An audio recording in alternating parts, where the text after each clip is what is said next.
When I hit the street at 38, I wasn't even in what would be medically the final stage of alcoholism. I did start getting the DTs and stuff. And but I went to jail regularly all the time. It was laughable to me. I didn't care. But I knew I was an alcoholic. Most people don't. They argue with themselves. When you hit the street, you pretty much know.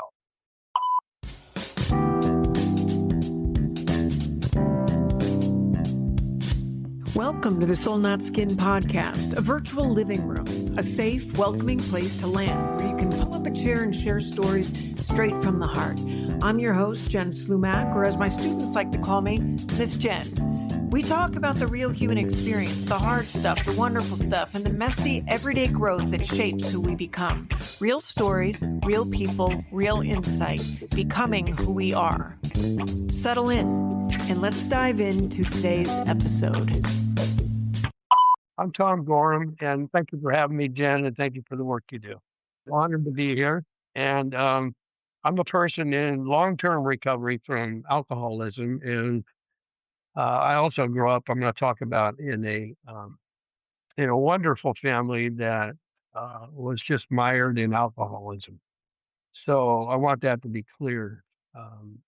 And I made a rather dramatic turnaround when I was 49 years old to kind of recenter my life and stop drinking and start picking up doing positive things in my life. And I made a few accomplishments, and we have time today. I'll share a couple of those with you. So I grew up in a family in Oakland, California, of five. Uh, my mother Burl, my father Red, my sister Sharon, and my brother Jerry. I want to point them out because all of them died from some addictive substance, either tobacco, opiates, or alcohol. So everybody in that nuclear family died of addiction but me. I had some close calls. Yeah, what was the timeline on all of that? How old were you? I was in my 30s when my father died of lung cancer from tobacco. Let me just say that my mother and father both drank alcoholically, as did my brother and sister. Nobody uh, was fortunate enough to get into 12-step recovery like I was later on. But my father died of lung cancer. That was a tough blow. And then there's a whole series of events that my mother and sister both died fairly close within a year. And that was part of my crash. That was part of what happened, my breaking point. I hit a breaking point in my life where I ended up homeless on the street. Um, I just want to point out one thing that I figured out over the years. I was the youngest in the family, and it's always the youngest that gets the brunt of the alcohol effect on a family because the disease progresses. And my parents were at their worst, so I'll just fast forward. I went to 12 years of Catholic school, and a fair amount of trauma there that a lot of people laugh about. But that was part of the pain I had to reconcile, and also the death of my sister, who died of cirrhosis about 6 months after my mother. That was in the 80s. That was around 87 when my mother may have committed suicide. She overdosed, regardless whether it was intentional or not. She had had a few suicide attempts, and then my sister was already suffering from cirrhosis, and I was on my second marriage.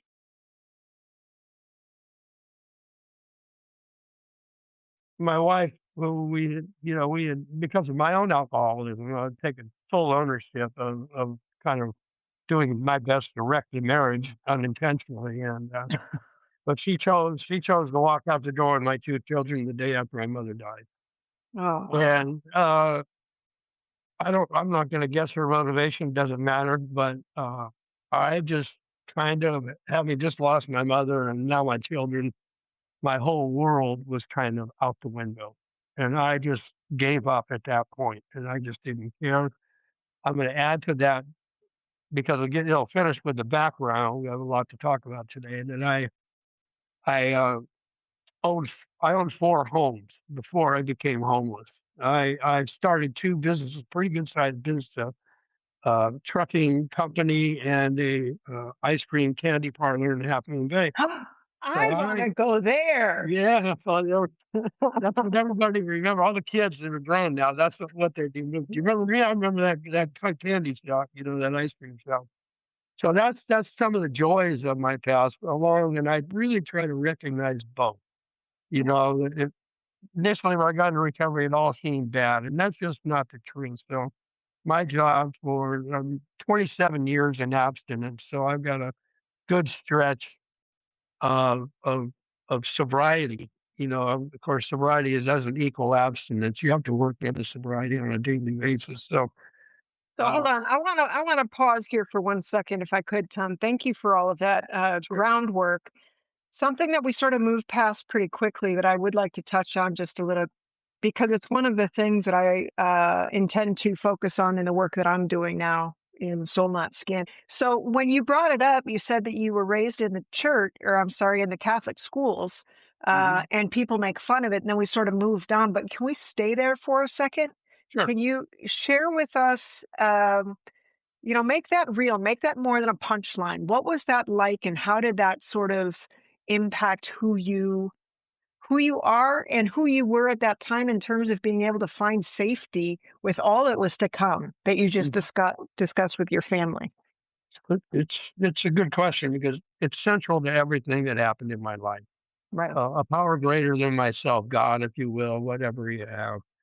And we all have some kind of fundamental beliefs that we grow up with that stick with us. Sometimes throughout our entire life, sometimes they're challenged.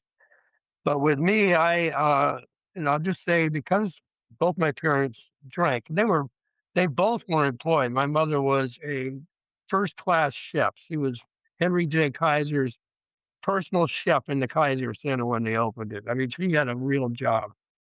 And my father was a trucking executive. So I got a good work ethic, but the kind of, as alcoholic families happen, what happened to me was they deferred a lot of the parenting to the Catholic Church and the school. So they weren't there for me. I wasn't heard. It's a form of neglect that's really painful.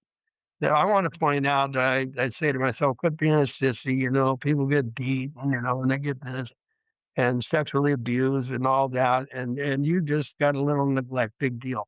Well, it is a big deal, and it wrecked me because I felt unloved. So here they sent me up to Catholic school. They paid a lot of money out of their pocket, put me through 12 years of that. I got a splendid education, but what comes along with that, and this is before the Catholics had the ecumenical council, where they came a little bit down from the fire and brimstone that you're a sinner no matter what you do, you're imperfect and you're just wrong.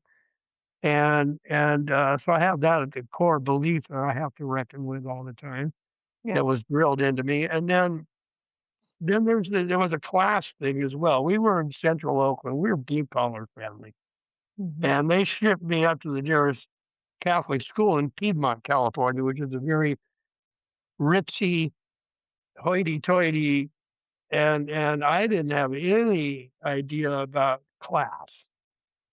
But they gave me a good education of why I shouldn't be in that school. My parents didn't attend that church. They didn't put money in the basket on Sunday. So the pastor came into the classroom, and I'm probably 10 years old in the fifth grade, I think it was fourth or fifth grade, and made us stand up and say, "You shouldn't even be here.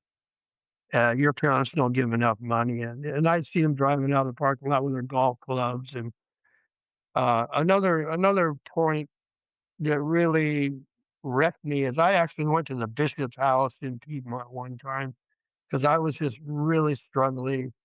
I had gotten a young girl pregnant when I was 17 and didn't know what to do. And I wanted some guidance. And the housekeeper told me to get off the porch before they called the police. And I just said, wow, I was 17 at that point trying to get help.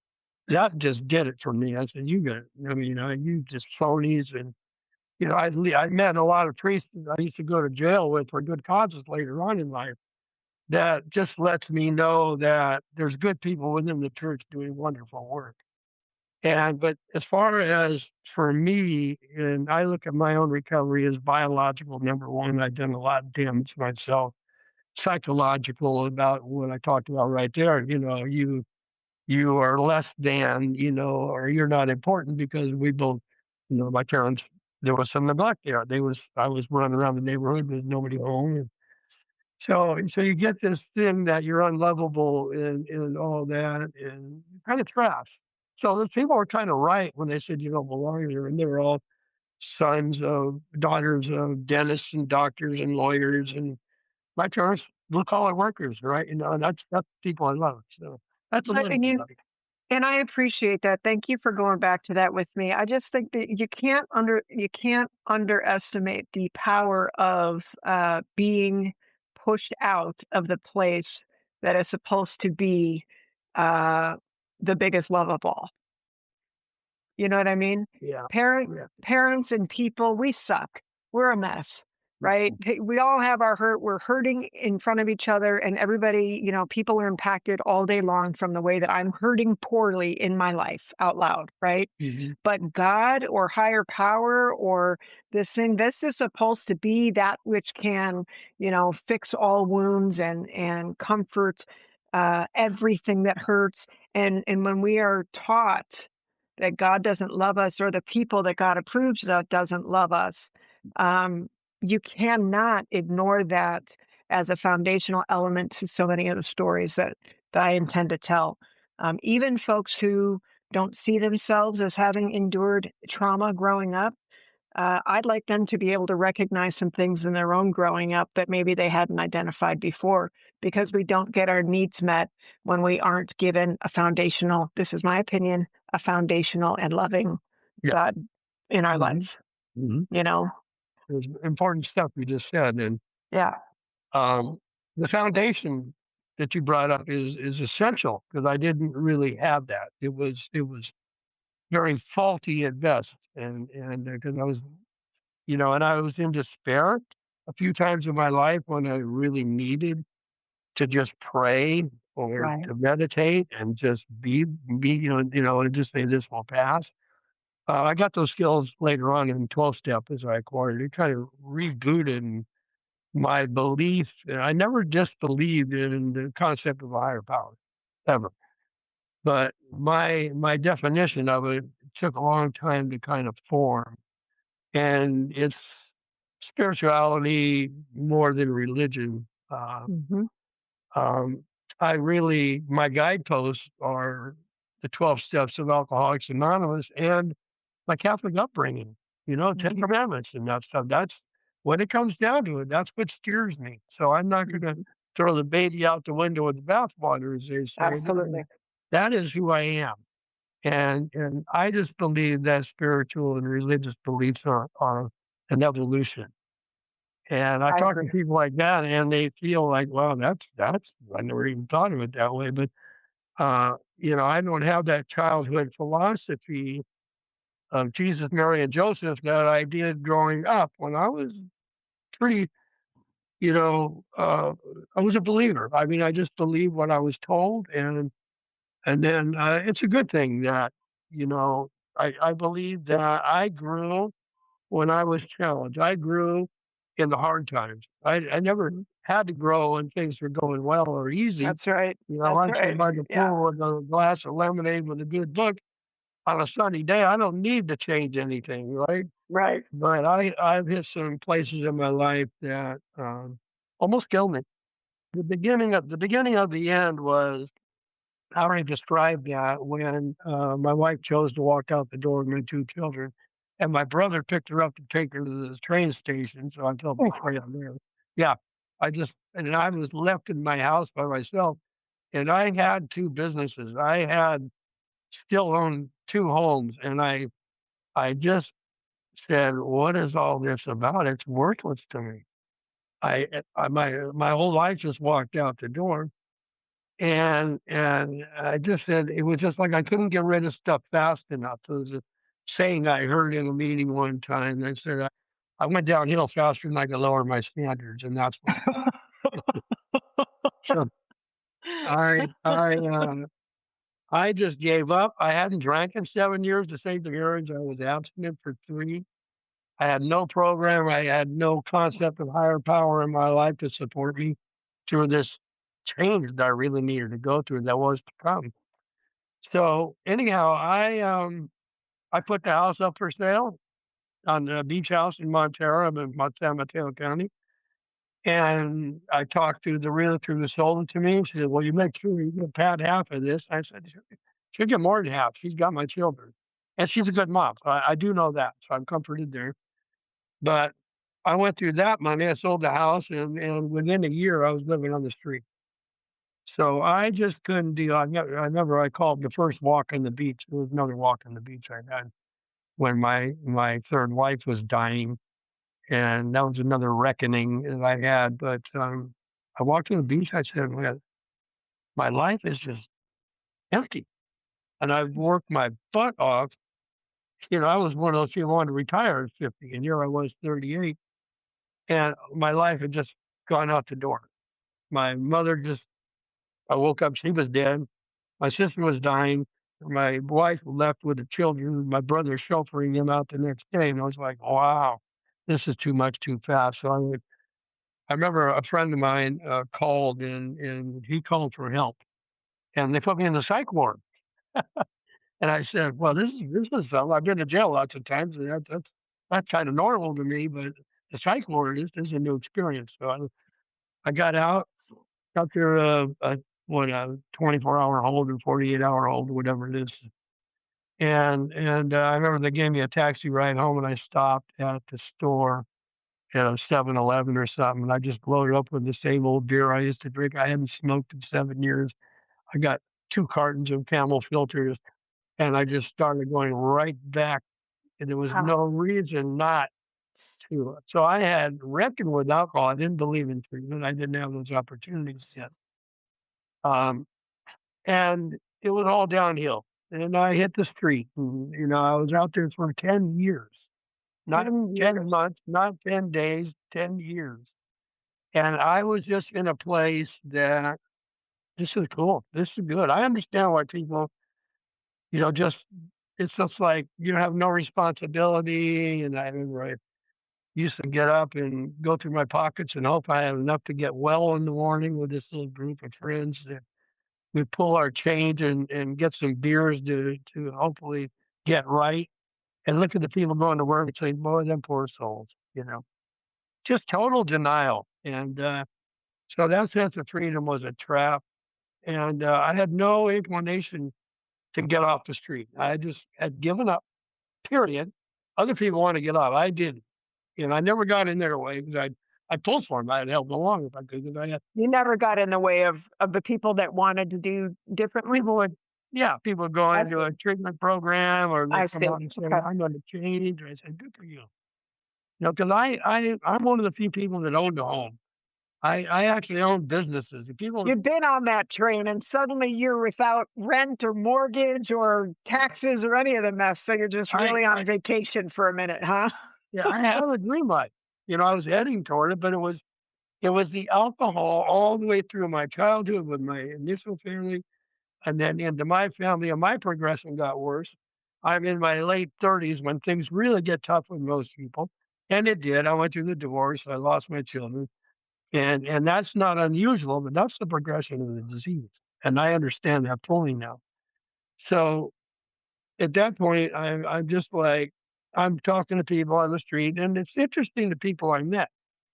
And I'll talk about a couple of them because I want people to know who's out there. Who you talking about when you talk about them homeless people? Well, one of them was this guy, James. His name was Simone. He's a big, tall guy. He was kind of thin. He was gangly. And you could tell he wasn't what he used to be because of his drinking. Now, he's a heavy drinker like me, so we hit it off. And making friends on the street is really easy. If you got enough to buy somebody a beer, you got a best friend. And so I was still had, money. I wasn't completely broke yet. I still owned a couple of trucks that were in storage. I was working part time. But I ended up living under Interstate 880 in Oakland, just west of Chinatown, Under the and bridge. under the bridge. With money in your pocket and truck Not in for long. storage. I didn't have money for long. I learned how to panhandle. I had all these, they used to call them road dogs. And this one guy had a little more stripes than me on the street. He was a college grad from Texas. His name was Darius, African American man. And, I ran out of money, but, I remember when I met him, I was on an AC transit bus coming from Berkeley to Oakland. I think maybe to get an unemployment check or something. And they used to sell cigarettes 2 for a quarter. He said, "You saw I had some cigarettes. Can I buy a couple of cigarettes?" I said, "No, but you can have a couple." And so he sat down Right on. and we hit it off. We became really good friends. And we camped together and we moved around. Alameda had a nice uh, homeless center there, and you get meals at. And he kind of showed me the ropes. And then he introduced me to panhandling, and he was a character. He's funny and put a smile on people's face when we did it. And it was almost like a public service, but we allow us to get drunk every day. And it was terrible because I was really good at it. And so because I was resourceful, I had this group of people around me who I ended up training, not to do all the work, you know. But we were kind of an anomaly. There's groups of people on the street, and I'll summarize who they are. There are mentally ill people there with untreated mental illness that need medication. There's no question. That's the one thing that could give them a half-ounce life.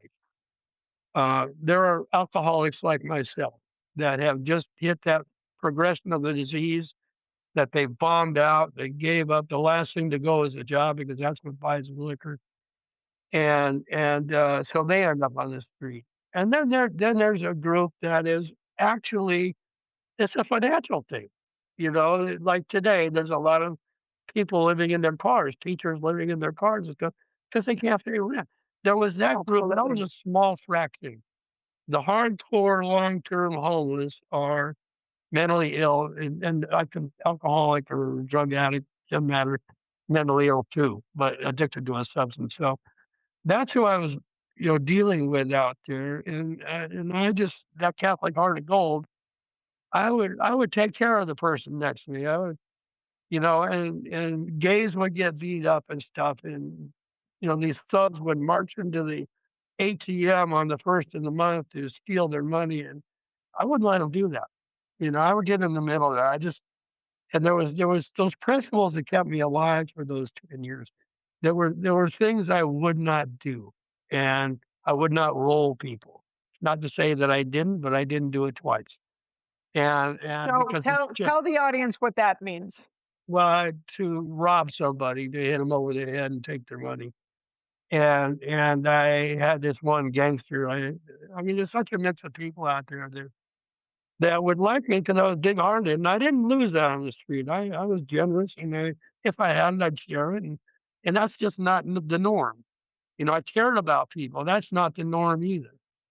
Um, and so that probably kept me alive as well because I had a lot of pretty tough people around me that wouldn't let anything happen to me because they liked me, and that would be, and that's probably, I'm not the toughest guy in the world. I could hold my own. I could stand my ground, but there were certain things I wouldn't rob a bank. This dude wanted me to drive the getaway car to rob a bank.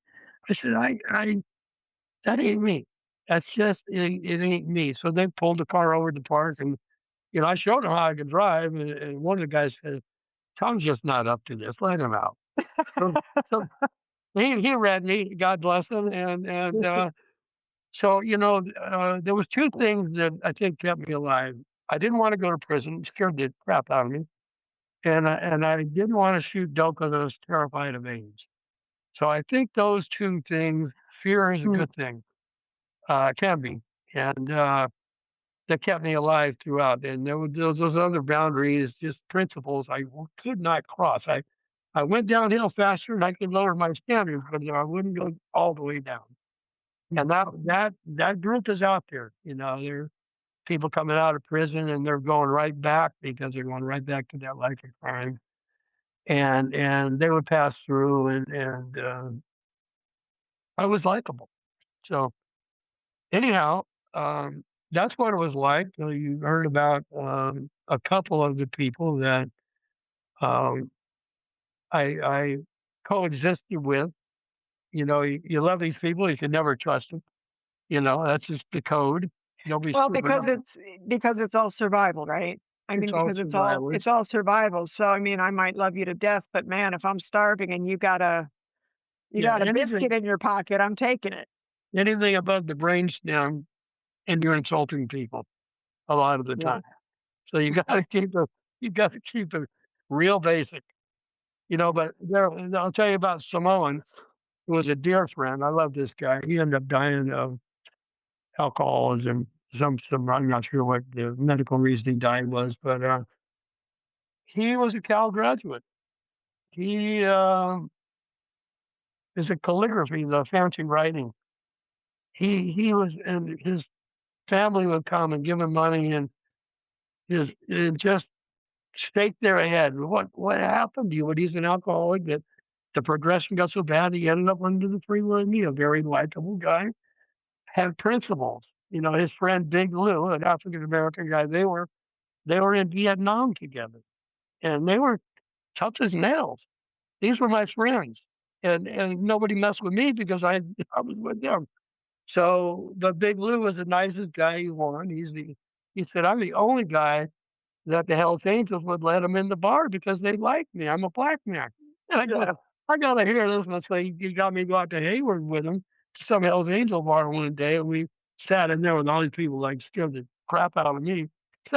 I know a little bit about these people, and I go like, okay, they're very impressive. But here's another educated guy with a family with, who the alcohol just took him down to the street, and we'd get out there and laugh about our lives and panhandle together and how, support each other. And they know when it came down to it, I had their back. So people would die. People would die on the street. And I knew about 37 people that died on my 10 years. And I would pick up the phone and call their family if I could. Or I would report to the authorities to come pick up this body. And nobody else would do that. And that's just some of the stuff that, I had people OD right in front of me. So it was a real tragic part of that 10 years. Two things that you've brought up for me. One is I want to explain to the audience, folks that don't understand progression in alcoholism. I think a lot of people sort of just really don't know enough that if somebody's drinking heavily, people get called an alcoholic. But um, the progression of the illness it can vary per individual in terms Mhm. of how quickly it happens, but Mhm. there are stages toward what becomes dependency that Yep. is Mhm. impossible for somebody to turn back from on their own. There's a whole, it could be weeks, it could be months, it could be years, it could be decades, depending on the individual, but their progressive use, their habitual use can increase because of tolerance, needing more for the same effect. But there Mhm. is a day, if that individual continues to use, where they cross this, what we call an invisible line. And now they've moved into an area where physiologically, neurologically, it's just, they can't go back now on their own. They can't stop.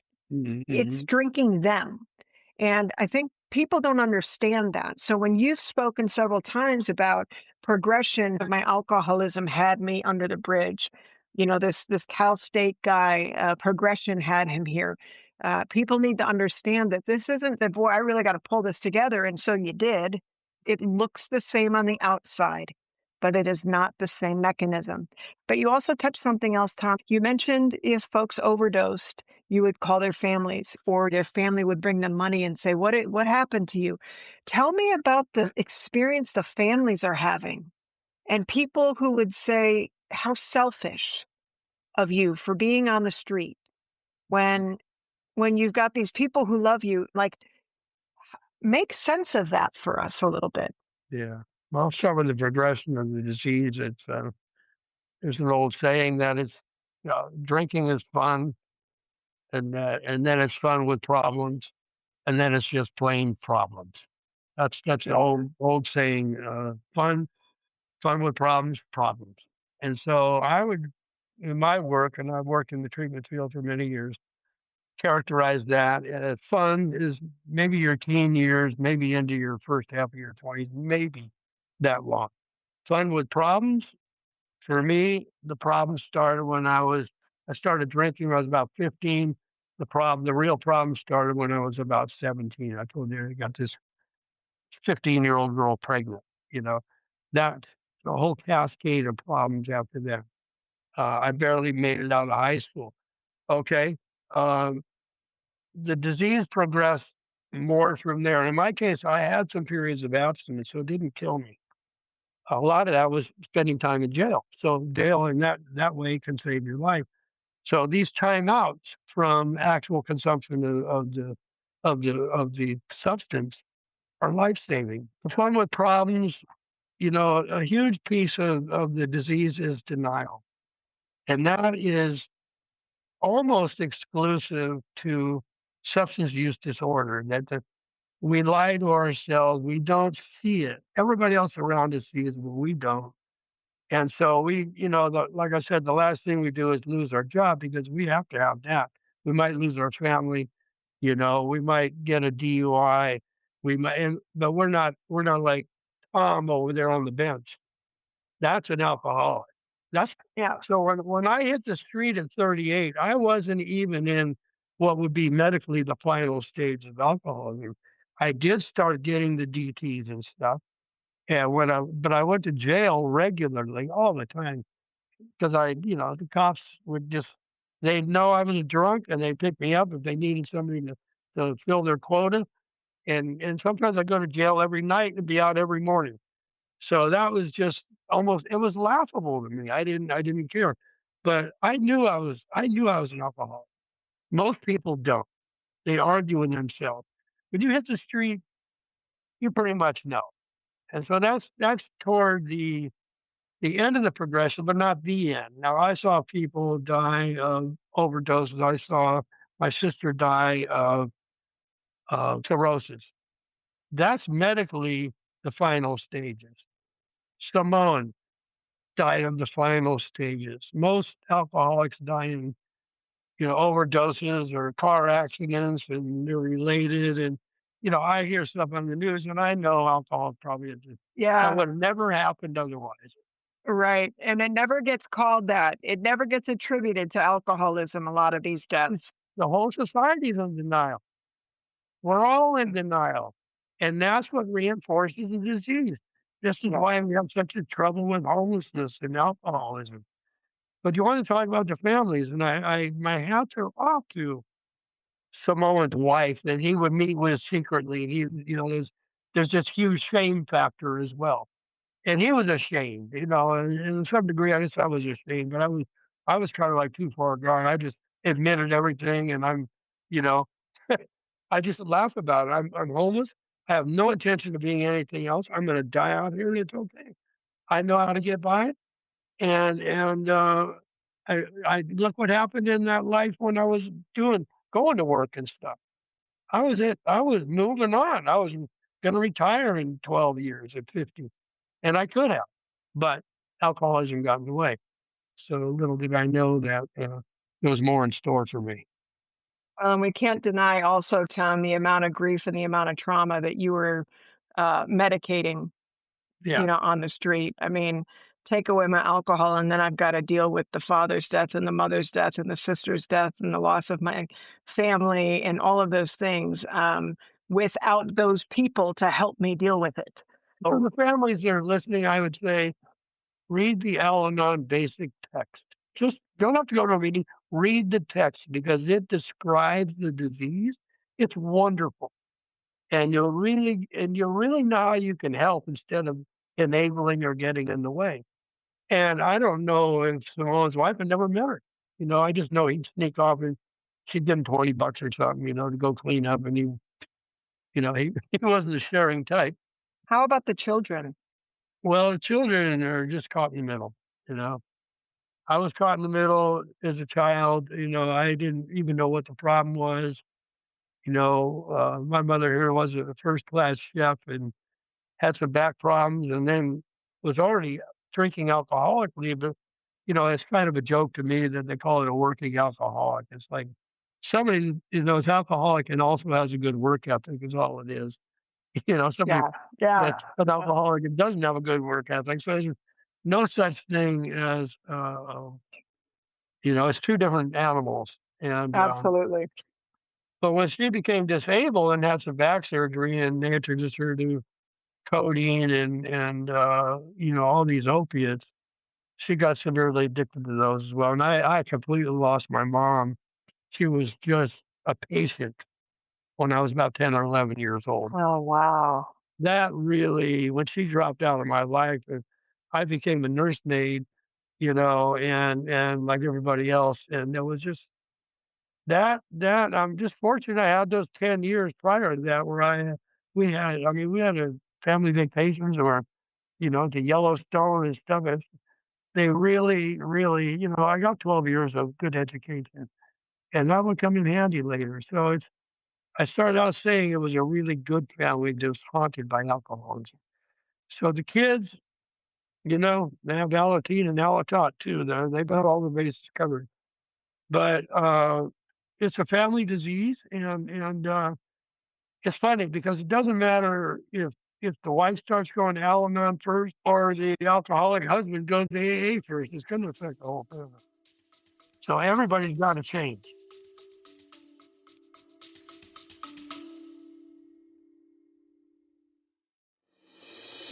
Before we get back to today's episode, I want to invite you to visit soulnotskin.com. If you've ever found yourself wondering, why do I react this way? Why do I feel stuck? Why am I successful on the outside but exhausted on the inside? You're not alone. At Soul Not Skin, I'm creating practical resources to help you understand what shaped you without shame, clinical jargon, or needing a psychology degree to make sense of it all.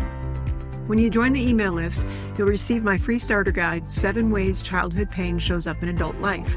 And if you're ready to go deeper, check out the Heal What Raised You workbook, a guided 64-page experience for adults who are outwardly successful, but inwardly restless, overwhelmed, or exhausted. Understand your patterns, release your shame, and reclaim yourself.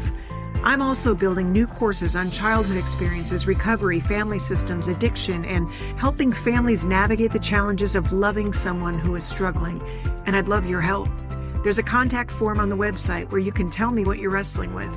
I read those submissions and use them to shape future podcast episodes, resources, and courses. So I'm building what people actually need, not just what I think they need. Visit soulnutskin.com, join the email list, download the free guide, and let's keep healing what raised us. Remember, you're not broken. You're human.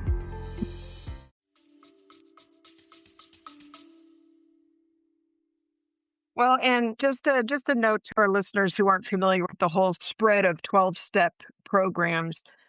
Tom is talking about Al-Anon, Alateen, Alatot. These are all programs. When Alcoholics Anonymous, the 12-step program, was originated in the 30s, the folks who loved those alcoholics usually would drive them to the meetings, would sort of have their own meetings about what it was like to live with and love somebody who was dealing with the alcoholism. And that became a support network for the spouses and for the family members of folks that loved us. And then, all these through the course of time, other programs have developed. Adult children of alcoholics in dysfunctional homes or something, I think it's called ACA. Family. So there's all of these different programs that developed for the people who are in relationship with the addicted individual, and communities that you can find that don't say you've got a problem as much as someone that you love does, and you want to understand how to be in life with them. So I'll put some of that down in the show notes so that you can look into those resources. But I didn't want that to get lost on our readers, or our listeners, that there's a lot of information out there and support. Yeah. So I'd like to talk a little bit about what happened after 10 years on the street. As I said earlier, I was a regular in the city and county jails. And, I had no family in my life. They're all dead, and with except for my brother who died later. But the judges I knew on a first name basis, and they put me in jail, and we'd laugh and I'd cuss them out or what have you. But that actually kept me alive. And then 10 years later, I committed a crime I stole a shotgun out of a patrol car and I was trying to sell it. And that was the one that was going to put me in San Quentin. Yeah. So I broke my cardinal rule, and I ended up in the courtroom, and I had a complete blackout. I don't remember anything. And uh, the public defender comes in and says, "You might want to talk about this time." And I remember that I had done this stupid thing, and I was certainly going to prison. And uh, then this woman, Dr. Davita Cody, comes in right behind and says, I'm starting this program, Options Recovery Services. And the judge told me to talk to you. I found out later the judge told her, I don't think you can help this guy, but talk to him anyway. So that, when I found that out, I found out what a great motivator anger was for me. And I said, I'll show him. So when I said that, anyhow, I failed the program and I went back to jail at my first court report. And then I said, well, that was a nice experience. I'm glad I'm done with that. I get back to my drinking. And then they took me back from the program. And they did that on the fourth time. And this was over the course of 6 months, but they hung in there with me. And I got these small periods of sobriety where my brain was actually starting to work pretty well.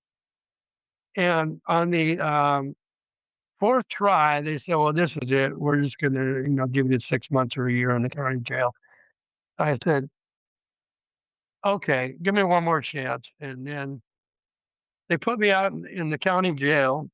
And I remember, because these people really cared about me. It wasn't just punishment. It was like they were hanging in there with me. I was making some progress. I was getting a little bit familiar with the principles of recovery. And I had this night in the jail where I said, oh my God, these people care more about me than I care about myself. Wow. This is not okay. Wow. And that's what did it. And then I had, what I described as a spiritual awakening, but this profound moment of reckoning where I said, and I had this feeling of freedom saying, there's nothing stopping me from doing what they want me to do. And I'm sick and tired I've been on the street 10 years. The party's over. I'm not having fun anymore. There's nothing, I'm just killing myself, and people are starting to drop off faster and die. So the mortality was there. And I went back into court and I said, aha, I'm going to stop drinking. And the judge actually chuckled at me. Okay. Get my chain or something. And I was infuriated. Uh-huh. And Yeah. how could because I did it. I was genuine. And then I go back and Dr. Cody says, well, I don't know. You already struck out 3 times, And I said, listen, I'm for real on this. I'll move. They had a homeless shelter. They had a room in. I said, I'll go in there tonight. I would never do that because I was going to give it an honest try. So I got in the program and I was a model student. I knew at that point what I wanted. And it was a very tough challenge because everybody's like the judge. All my friends on the street were like, oh, really? You forgot where you came from? Yeah. We never heard this out of Utah. So I had no support. But when the judges and Dr. Cody started believing in me, that's what made the difference. So to those families out there, Simone's wife showing up, showing him no love and caring, that's huge. That's everything. That's the lifeline. So don't stop doing that. You just have to make sure you're not enabling. And so anyhow, I got it. At that point, my health was so bad. I applied for Social Security and they mailed me a check every month. I was like, this is like a homeless person's dream. They're going to mail me, $1,000 a month. Are you kidding? And I got fresh socks and everything. And so anyhow, I volunteered the program for a while, and I became the architect of the actual clinical program. I went back to school at 49. So anybody who's This is listening, options treatment for those who yeah, they're not familiar. that was a floundering little program that Davita started. I'll give a little background on her. She's a doctor who got into recovery herself, worked all over the world as a pediatrician, working at war zones, starting uh, programs, refugee programs, for 30 something years. And she retired after the Peace Accords in Central America and wanted to do something in AA. She had never done these services. So she started small. She started a whole program with the judges who, who were sick and tired of seeing me and people like me, and they didn't know what to do with them. So the you know would take us, the mentally ill and myself, and the poverty stricken that couldn't get out of our own way, and that's all I needed. I didn't need a great program. I didn't need a lot of science. You had 12-step recovery blended in, and I ran with that. And those people accepted me unconditionally, and so it gave me that place. And I lived in shelters for about a year while I was volunteering. So to me, being abstinent during that time, I was kind of on the path. I went back to school at 50 and I got an addiction certificate. So I actually had a professional, gave Options Recovery Services their first professional counselor. I was counseling in the Wow. program then. And I knew at that point I was going to become a role model for a lot of people. So I kept that close to my Yes, heart. sir. And I went on and I finished that, and the program was expanding because the whole what made it unique was there was no requirements to join the program. Money did not get in the way. You come in the door and you take a seat and you join, and we'll if you have insurance or something, we'll certainly look into that. But it was an all volunteer effort, which was beautiful because I was always looking for the flaws. What's your angle? And they didn't have any angle, so I was learning a lot as I went on. So I went on and I became like the first political director. I brought what I learned in school and I built a really fundamental science-based program that was 3 months. And then that wasn't long enough because we were dealing with a lot of people that walk in the door. You know who's going to walk in the door. I ran whole groups just full of schizophrenics. Heck, heck, there was a whole group in me. And Unmedicated?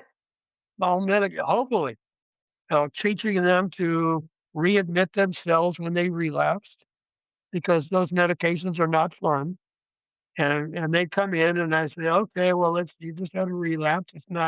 You're not drinking, but you're not taking your meds either. So they would go check into the county hospital and reboot and come back, and they learned to do that. And their uh, recoveries were much more challenging than mine. I had more physical ailments going on, which is another co-occurring disorder. And I'm on Social Security, working, and I gave that money back because I knew that was a trap for me. I said, I got to go back to work. I know how to do. I've been down this road.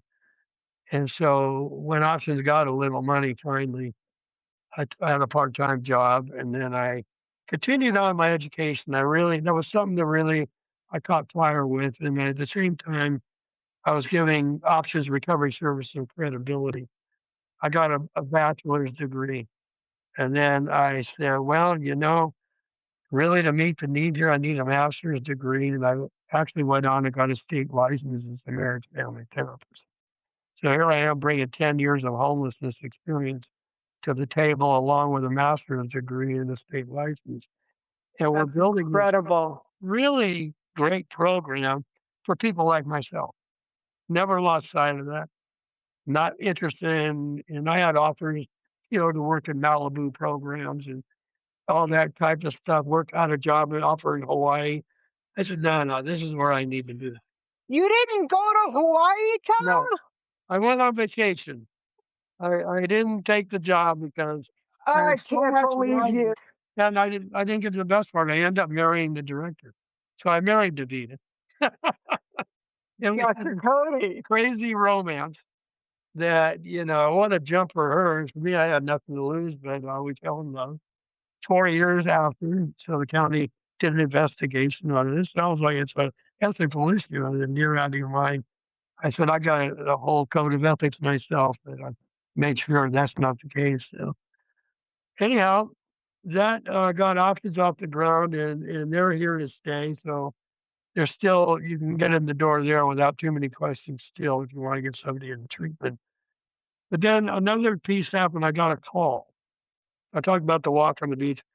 I'm going to write a book down the line here, and also about the first call I got uh, from the president of my professional organization, asking if I go into San Quentin with him. That there was 25 guys in there that needed our help and wanted to talk about getting trained to do treatment in the prisons.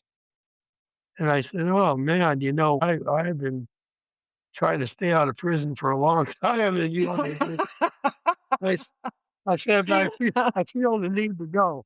So we went up there and I met these 25 men, and I just melted. And my whole concept of who these people were in prison just changed in a minute. They were Absolutely. genuine. They wanted help. They were grateful we even showed up. And so Warren went back to Sacramento, and I went home to Berkeley, and I was back there forming a training within 2 weeks. And I put together, because I was on the certification board at the state level, I brought in all the requirements. I got a volunteer group to train these guys. A lot of professors from the University of California and stuff came over, paid their own bridge toll and gas to go over there and train these 25 guys. Then I smuggled the exam in. I love this part. Yeah, I smuggled it, and I administered the exam, and 85% of the guys, I think it was 83%, passed the exam on the first try, which is unheard of. The pass rate is less than 50% nationwide, and I come to find out. And they were, talk about a captive audience. I certainly had that, but they were so engrossed and so on fire to help their fellow inmates, and Yeah. that was just beautiful. And to so have purpose, Tom, and to have purpose, have a sense of Abs- purpose. Absolutely. And I would challenge them. Why I got through to them was because of my own story. That profound moment of reckoning I described to them. And I said, "You're sitting here, some of you have life sentences, a bunch of you, but you can make that same decision in spite of that. And I challenge you to do that." And I went first, and there's no reason you can't do the same thing. There's nothing special about me. And I would challenge each and every one of them. And man, what I did with this program that really made it unique is being a therapist, I started as a parallel process, what we call that. I would give them all the academic stuff to pass an exam, which was easy. I'd bring in all the pharmacology and all these different coursework and law and ethics and all that good stuff. But then we would form a circle and we would do our own personal work. And we would talk about our own pain from family of origin. We would talk about our crimes, the people we hurt, and I challenged them to come to terms with that and make a decision in spite of that to make tomorrow different. Tomorrow, we're going to be of service. We're not going to hurt people anymore. And it's a miracle I'm asking you to do. And in state prison, being vulnerable is not okay. That's right. You don't ask people to be vulnerable. These gangs are They serious. can't afford to be. But what happened with that program? And then the state called me. I did 2 trainings at San Quentin. And then the state of California called me. The head of the rehabilitation arm of the Department of Corrections asked me if I would show them. They said, "We know what you're doing in San Quentin. Would you come up and show us in Solano State Prison? We've got 50 men here we'd like to train." I go, 50? That's a lot. I said, "But if you can fit them in the room, put them in there. What the hell?" And so I did a training, and they said, "Here's what tell me." They said, "We got budget. We got a budget for you. Tell us what you need." And well, nobody's ever said that to me. Of course, I went straight to green, and I said, "No." I kind of did a cleansing, and I said, "Okay, I'll put something together." So I talked to some of the biggest names in the country that wrote the book on something, and I said, "I'll fly you out here, from Florida or New York or Chicago, and I want you to work in the prison." And I don't think any of them said no. And I can't pay you a lot, but I'm going to pay you. And they were just sold on this experiment. It was wonderful. And it's still going. There's a whole another story to be told there. But I did that at San Quentin in 2005. The state called me, and I did the first training in Solano in 2009.